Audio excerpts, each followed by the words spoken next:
Good morning everyone. আজকে আপনাদেরকে just একটা কিছু এক্সাম্পল দিই। চলেন, আমার সামনে এই যে জিনিসটা দেখতে পাচ্ছেন, এটা কি জানেন? এটা মূলত হচ্ছে একটা পাইপ। তাই দেখেন, এই পাশ থেকে আসছে এটা এবং এই পাশে গেছে, অর্থাৎ এই পাশ থেকে আসছে, এই পাশ থেকে গেছে। এটা মূলত একটা টাঙ্কির পাইপ। এই যে টাঙ্কি দেখতে পাচ্ছেন, টাঙ্কি থেকে একটি পাইপ বের হয়েছে এবং সেই একটি পাইপ থেকে 7টি পাইপ বের হয়েছে। 7টি পাইপের থেকে 4টা পাইপ এখানে চলে গেছে আর 3টা পাইপ এভাবে এসে ওই পাশে গেছে। এটা সোজা গেছে, ওটা বেঁকাভাবে গেছে। সো মূল যে জিনিসটা, এই পাইপটা যে এইভাবে এসে এইভাবে গেছে, এই পাশে কিন্তু একটা এই ঠিকা দেওয়া হয়েছে। এই ঠিকাটা দেওয়ার কারণ হচ্ছে, পাইপে যদি ঠিকাটা না দেওয়া হতো, ধরেন এই ঠিকাটা নাই, সো এটা যেহেতু একটা ছাদ, এই ছাদের ভিতরে যদি কেউ এই জায়গাটার ভিতরে পাড়া দিলেই কিন্তু পাইপটা ভেঙে যেত। বুঝতে পারছেন? এই পাইপের ভিতরে যদি কেউ পাড়া দিত, বা ভুল ক্রমে হোক, ইচ্ছাকৃত হোক, বা একটু দেখার জন্য হোক, একটু পাড়া লাগলে টাস করে পুরোটা পাইপ ভেঙে যেত। জাস্ট এইটুকু ভাঙার কারণে, এটা হচ্ছে একটা বিল্ডিংয়ের, একটা ফ্ল্যাটের পানির সংযোগ লাইন।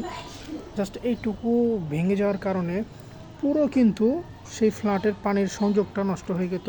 সেই ফ্ল্যাটের মানুষরা পানি পেত না। তাদের এই তাদের পাকের ঘরের জন্য বা তাদের যে কোনো কাজের জন্য কিন্তু তারা পানিটা পেত না। সো এটাতে রিজনই হচ্ছে, এটা নিচে দেওয়ার কারণে এই জিনিসটা এখন খুবই মজবুত হয়ে গেছে। এখন যদি পানা দেয়, সহজে এটা ভাঙবে না এটা বলতে পারবো না, বাট এটা সহজে ভাঙবে না, ভাঙতে একটু দেরি লাগবে। ঠিক একইভাবে এটা ওই পাশে যাওয়ার পথে, ওই পাশেও দেখেন একটা ঠিকা দেওয়া হয়েছে।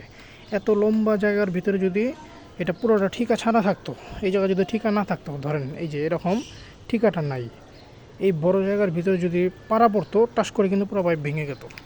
তো এই ছোট্ট একটা জিনিসের কারণে এই জিনিসটা খুবই মজবুত হয়ে গেছে। এখন এটা সহজেই ভাঙবে না। আর সহজে যদি এটা না ভাঙে, তাহলে পানির যেই সুবিধা, সেই সুবিধাটা এই ফ্ল্যাটের মানুষ পাচ্ছে। এই পাইপটা যে ফ্ল্যাটে দেওয়া আছে, সেই ফ্ল্যাটের মানুষরা এই সুবিধাটা কিন্তু পাচ্ছে। তো এই হচ্ছে জিনিস, যে অনেক ছোট ছোট জিনিস অনেক বড় জিনিসকে বাঁচাতে হেল্প করে। এটা কিন্তু আপনি ধরেন, এই পাইপটা যেই ফ্ল্যাটে গেছে, সেই ফ্ল্যাটের মানুষ, আমি যদি এখন বলি, রাইট নাও কথা বলি, যে রাইট নাও সেই ফ্ল্যাটের মানুষ কি করছে? সেই ফ্ল্যাটের মানুষ তার তার নিজেদের মতো নিজেরা চলছে। এখন ধরেন কারো গোসল করার প্রয়োজন হলো, সে গোসল করতে গেল, দেখলো যে পানি নাই, তাহলে তার কেমন লাগবে? অবশ্যই মেজাজ খারাপ হবে।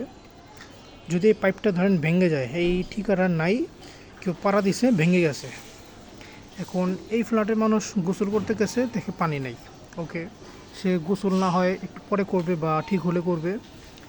এরপরে সে দেখলো যে পানি তো খেতে হবে, পানি খাবে, কলে পানি নেই। গোসল না হয় পরে করা যাবে, বাট পানি পিপাসা লাগছে, সেটা কিন্তু খুবই কষ্টসাধ্য হবে। পানিও না হয়, সে পরেই খাবে। এখন সে ধরেন ভাত খেয়েছে, ভাত খাওয়ার পরে প্লেটটা ধুতে হবে পানি দিয়ে। এখন এই প্লেটটা সে কীভাবে ধুবে? পাইপ তো নষ্ট হয়ে গেছে, পানি তো আসা পসিবল না। প্লেটটা সে কীভাবে ধুবে? প্লেট কিন্তু সে ধুতে পারলো না। সো এখানে কিন্তু একটা খুবই সেন্সিটিভ জায়গা।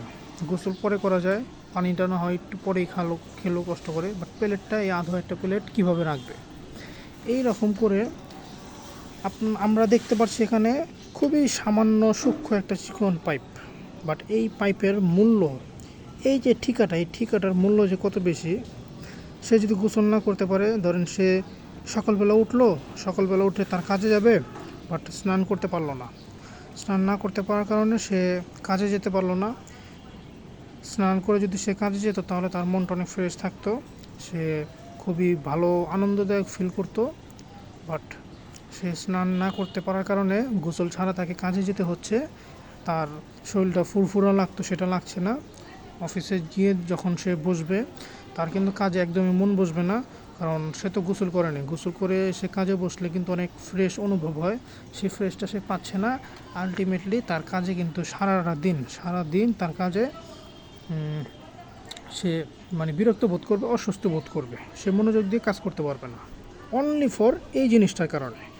এইটা তো বললাম একজনের কথা, সেই ফ্ল্যাটে যদি তার মতো এরকম আরও 6-7 জন থাকে, সো তাদেরও কিন্তু এই অবস্থাটা হবে। সো চিন্তা করেন, আপনি এখান থেকে দেখছেন একটা ঠিকা, একটা পাইপ, বাট এটা যে একজন মানুষকে, একটা ফ্যামিলি, একটা পরিবারকে কতটা হেল্প করছে সেটা কিন্তু আমরা কখনোই ভাবি না। সো এই জিনিসটা আমাদেরকে ভাবতে হবে। এরকম করে এটা হচ্ছে একটি ফ্ল্যাটের, এরপরেরটা হচ্ছে একটি ফ্ল্যাটের, এইটা হচ্ছে আরেকটি ফ্ল্যাটের। টোটাল 3টা ফ্ল্যাটের জন্য 3টা পানির সংযোগের পাইপলাইন দেওয়া হয়েছে। এবং ওই পাশে যে একটা ছিদ্র দেখতে পাচ্ছেন, এটা হচ্ছে পুরোটা একটা ছাদের অংশ। ওই পাশে যে আমার আঙ্গুল বরাবর যে ছিদ্রটা দেখতে পাচ্ছেন, এই ছিদ্রটার কাজ কি জানেন? ছাদে যখন বৃষ্টি পড়বে, দাঁড়ান